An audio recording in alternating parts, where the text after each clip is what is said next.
Danse Lumière TV kunafoni kenaka kunafoni mimbi dawma shuni tlembe ka taw bi famille nyuma soro awka kunafoni baw akuma de selen flani ni watina bamanakana Lumière TV sanfé aw bismillah anga jabarni so sanfé amita Burundi kawfe no nantara niya samugande bidoyin abake samuganye wati minna galaya tara kanyesi mawdo mama munu bolla sayanye kabo Kongo jamanaka dugu mimbi wele ko baya malange o dugu koni kere dugu mi jamana de mun ko mendo fama ko tutisa ulu koni ye galaya basoro Kongo jamanaka o bolla ka bo no kata isigi Burundi kawfe no uka dugu la sa dugu mimbi wele ko Gatumba ibina ye ka fo o dugu o konna na sa abe fo domi mako le 13 katabla le 14 la août 2004 galaya batara nyesuma makeme ani ma bi woroni woro ulu de bonna unina o dugu konna na akoni ye femi bibi na wuli ka jobe ka ke membe se ka to nunu ka hakeu ubia uka ma mun toru ko fe uka hakeu be se ka seguma wode kama abe fo mi mako précisément procédure judiciaire no o de ye sharia siraye o tara koni dugu la dugu mi wele ko RDC d'abord kata fara Burundi fo kata afara uranda ka membe se ka to nunu ka hakeu ube se ka seguma chogo amena Nambore no ambita Tunisie kawfe no muso jokulo be no association kata fara fam politiku ka wuyu tigar nyoma ka wuliga joke ka kare konna mina fam befe kuka hake ko olanyuni ibina ye ka foko depuis samina samuga ani kele ba sambamuga ani kele 25 juillet 2021 précisément depuis uka nyama bando ye Kais Said anana fangana akoni muso ya jira ka foko fomu mako kasadon foka afara manifunka udawmine uko ni chara wa abifomi mafana ko yar masoro na fama ko liberté ko ni belejeli confisquela ni dugu kono ndo Tunisie wa muso ya nyini ka foko Kaisa de ka ko lubla uka hake ko nana uka wulga join ko ni ke kunya ode akera do mimbi wele ko le 13 août 2024 o sanko ndo kunye mbore no ambita farafina kurukara belejeli ka jenyo asobandu wale ko Union Africaine ulu koni ya jira ka foko bana sugudo be o yera RDC jamanaka wa niye banami nabi ma chama lasra wa abi forma ko Sidi Kivu no odi RDC jamana fando ye ko galaya ni toroko ni ukendo kanyasi maumani bana jugu o sabala ubawle ko inboxa o bana ngoni ajirla ka foka ka jugu ko sebe wa ubito mi wela la sa wode variole du singe ubode to wala la ko sebe wa nunun ko ni ajira ka foko ni banai ko ayera septembre kalo samba fla muga anisaba o watu konana wa aka uga jetemina no ka yeta ko ni bajira ka foko ninga jugu ko jugu foka jugu ya kateme ali bana korle ko munu donendo wa ku banyini jama befe beka akil tu yarala beka akil diga jamana dewna beka akil to ika maula mimbe sakato ubikisi ni bana jugu kono torom nambore no ambinanga jamana konana précisément anga ma fasoba maliba bi araba tuabukalo tleta aninani samba fla muga aninani ibina ye ka foko ayam makoro no ulu ya fuma ko amsi nyema ulu koni ye kuna foni dike kanyesi kuna foni delo ma yoro mi wele ko pyramide de souvenir o konana bi so madena kanyini ka foko nga jamana nyema o komplo mi ka kanyesi uma ina fo mali kono faka tafra ayesi jamana ko o komplo ngoni ko ulu ya yoro jan uye otan koni ka jetemina ujira uye mawaro ka jetemina ujira uye hakina jira jigike kanyesi ikeren mo ye wuli ka jom mi ke ka jira ka foko galak ba mi kera kanyesi anga fintuguma tinza waten ko o koni ba jira wula ka foko euta on sambo o sembo la ibina ye ka foko jamana de nu hakina chama uya fo kanyesi ni ko numa amina je kamorsala ture ka sorota ulaje ni konna ina no al sambito anga jamana konana Ousmane Sonko ndale Sénégalien ka ministre ko ni nyamay wa parti mi fangan wa ko Pastef o nyama bado ale ko ni wuli ka joke kananga mali kono abotola Kigali précisément pour Kagame o kala sigili senfe aye sen la joke le 12 août 2024 anga jamana konana ama ajigitola mami tara kumbesa o de anga premier ministre Dr Chogal ko kala mega o fana ye dina do bo Ousmane Sonko ye n'o ye sigi ka fɔ baro bɛ se ka kɛ yɔrɔ min na wa o hukumu kɛlen kɔnɔna na sa Ousmane Sonko kɔni ye kumaw dɔ fɔ kuma minnu ye malidenw caman bila hakilina wagasi la a kɛra sababu ye bɛɛ y'i ta fɔ bɛɛ ye hakilinata di o de kama sa an ka kunnafoni ɲini Amadou Sala Touré a ye wulikajɔ kɛ ka taa Mali kunnafonidilaw kɔni kumaɲɔgɔnya k'u ɲininka u ka hakilina ye jumɛn ye Ousmane Sonko kɔni ko in na dɔw y'a jira k'a fɔ k'a ye kuma ɲuman fɔ dɔw y'a jira k'a ye bilasirali kuma de fɔ dɔw y'a jira k'a ye kuma minnu fɔ ka taa Mali ɲɛmaaw contrôle la k'o kɔni tɛ kuma ɲuman ye dɔw y'a jira k'a nana leçon di de la o tuma na an tɛ jɛ ka Mali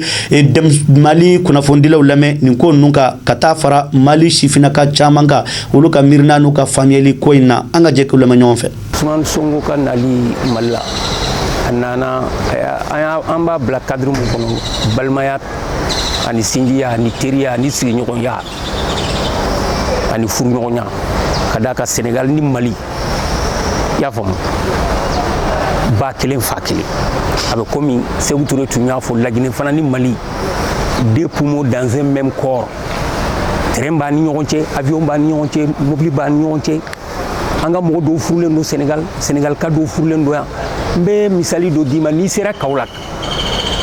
o ye Sénégal de région dɔ ye Konew ni Kabaraw ni Keyitaw ni Traorèw bɛ yen n'i sera Thiès u ka chemin de fer capitale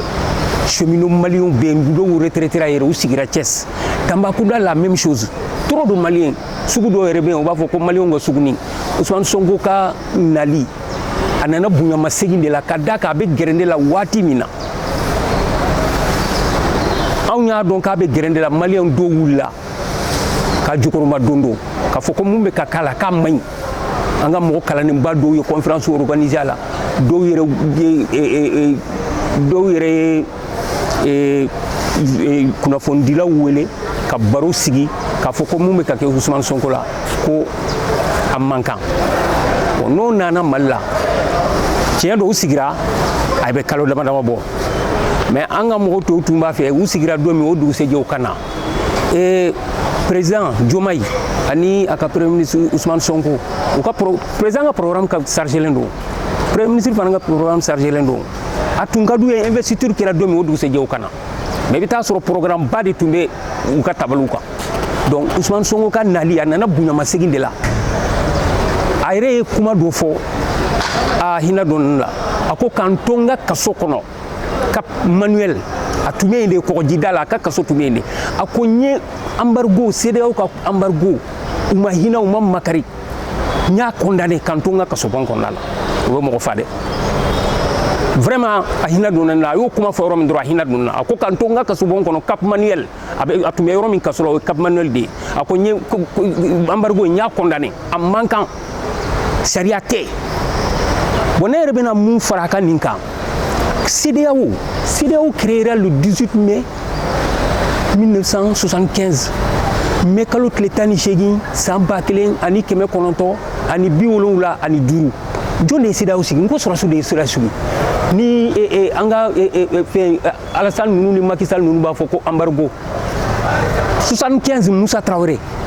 i y'a faamu colonel o y'a sɔrɔ il était colonel Moussa Traoré général Sangoulé Lamizana Haute-Volta le général Yacoub Gobon ala ka caman fara si kan il est à 94 ans ɲinan colonel Seni Kounché qui a fait le coup d'état en 74 ka Amami Joribo ye olu de ye CEDEAO dilan ka bonya ta k'a don Mokhtar Ould Daddah ni Léopold Sédar Senghor c'est le premier président de la Mauritanie ani Sénégal président fɔlɔ k'a f'u ɲɛna ils ont adhéré mais a tɛ sɛbɛn si kɔnɔ il est écrit nulle part u ka règlement n'u ka papier tɔw la k'a fɔ ko coup d'état kɔnɔna don u ye CEDEAO créé de an ka taa ni ka segin nɔgɔya ɲɔgɔn bolo jago ka se ka yiriwa mɔgɔw ka se ka lafiya i y'a faamu CEDEAO yɛrɛ a sigira nin de kan mais Moussa ninnu m'a fɔ k'a fɔ ko ni coup d'état kɛra ko k'a condamné c'est pas vrai a sɛbɛnnen tɛ yɔrɔ si fo mɔgɔw k'u hakili sigi mɔgɔw ka se ka kow faamu Ousmane Sonko nana balimaya taama de la a nana bonyamasegin de la an ka président ɲɛ n'o ye Assimi Goïta ye ani an ka premier ministre n'o taara kunbɛn n'o ye docteur Choguel Maïga ye a nana bonyamasegin de la n'i bɛ gɛrɛnde la ni mɔgɔ minnu y'a dɔn i ye n'i bɔra o gɛrɛnde la i bɛna ka na bonyamasegin kuma Nelson Mandela il l'a fait Nelson Mandela bɔra kaso la wa an yɛrɛ tun hakili la an bɛ sa kaso la k'a ma bɔ kaso la mais a bɔra kaso la don min le 11 février y'a faamu ma dɔn en 82 ou 83 ou bien 84 de n hakili t'o la quoi mais 11 février de kondo a mana buɲala segin ka Mali ya Nelson Mandela ma na yan a ma taa Sénégal la a ma taa buɲala segin kɛ Sénégal président ya mɔgɔ mɔgɔ y'a dɛmɛ a lajɛ Sénégal k'u ye dɔnkili da la Youssou Ndour Nelson Mandela mɔgɔ mɔgɔ ye a ka ko k'a dɛmɛ k'a to kaso la mɔgɔ mɔgɔ miirila a ka ko la k'a to kaso la a ye buɲala segin kɛ o bɛɛ Ousmane Sonko nana buɲala segin de kɛ denmisɛn dɔn u ye fanga ta ala ka ko tɛ ya ninnu fila bɛɛ ye kaso kɛ u ma bɔ i kelen ma kɛ président ye kelen ma kɛ premier ministre ya o ye dakan de ye donc a nana buɲala segin de kɛ Mali o de y'a kɛ a ko rien au monde Mali ni Sénégal tɛ se ka fara cogoya si la i y'a faamu Général Soumaré a bɛ bɔ min dɛ a ba bɛ bɔ min dɛ Mali tɛ ya Lamine Koura Gueye o ba bɛ bɔ min o ba tɛ bɔ Kayi ya fo mɔgɔw k'a faamu an ni Sénégal an kalalen don ɲɔgɔn na balimaya sinjiya teriya furuɲɔgɔnya b'an ni ɲɔgɔn cɛ an ka mɔgɔw bɛ yan olu ka mɔgɔw furulen bɛ Sénégal ka caman furulen bɛ yan i y'a faamu donc mɔgɔw ka se ka kunnafoni dɔw bɛ yen u k'a faamu cogoya dɔ la u ka bɔlɔn bila duguma quoi. Namboro lambito Senegal jamana ka ni wati na anga Senegal nyamaba membe sandu bawole ko Bassirou Diomaye Diakhar Faye ale koni hakilna mi ni kanyesi commission nationale de dialogue et transitionnel ibina ye ka fo commission ngoni ajira Bassirou Diomaye Faye fe ani aka baraka nyon ka jira ka fo ko abara o ka dogo ko sebe nafa foita abara la wa Bassirou Diomaye Faye ale ya jira ka fo ko ni commission yi ko bina hakilina jira ke ka jete mina ke ka nyini ke commission mi mese ka ni norabla sabla ni ngoni akabara dogora wa ni commission yi koni atira domina sa odi bidon ya le 14 août 2024 ambi foli la se anga mama munu be kan teme min be se ka to Lumière TV be ka continuer ka kunafoni nyene ka kunafoni dawma ina fo Fatima Tanyan Batuli ana dogoni Bintanyan ka ta fara u baraka nyom bele jelika fo ka ta fara anga bitigi bay sanu wele ko yele électronique chez Mamadou Traoré ulu bele jelibanga deme bawla wa ma nyina fe aw mama be ko ba fe ka deme ke kanyesi groupe Lumière ma ay ko wulga joke min be se ka to kunafoni amba dawma en toute liberté et en toute conscience wa ofana konana nanye deme usoro bise ka permettre bara nu ambu ke ale ka dofra ambe ka minke ka mi se ka to maldom bise ka wasa kuna foni soro chogo fe ni watina ka fona doron anga kuma so konana munun kumeka camera mununu odi fune Jumasi Yusuf Touré aleba karafe Karje Touré ofana bo o karafe foka tafara anga journaliste ngasa ndo o journaliste banyesa ndo ye 13 dunyo ale fana bi kuma so konana mi se ka to maldo me se ka kuna funi jelen soro kabo Lumière TV studio kona studio mi wele ko studio Madame Touré Karje Touré balma kew balma muso electromina de jorobi awla o bana pew walma sokono minaw misiri kono minaw studio minaw salle de conférence minaw fokata se baful minaw ma mo kelempe soro kelempe hate fune Jumasi chez Mamadou Traoré yele électronique aflani nibura memo sira farala kibi yele kata centre mable fanfe yani ka fara juste ibi côté gauche laje yele électronique chez Mamadou Traoré iba soro yenno imo menacé minaw ma amina bele jelibe ina fo baful guitare lampadaire chaise micro piano bola batterie ampli microphone fota se lumière ma be kiba fe galon bonda otmana sa boli bribri e katase yele électronique chez Mamadou Traoré kayorola ni ye ɲɔgɔnmɛ bila cɛncɛn kulu sanfɛ tɛgɛ t'a yira suguni dɛ weche fune Jumasi otmana sa an bele jeli ka wuli ka joke an ka Mamadou Traoré kayoro segre yele électronique hatɛ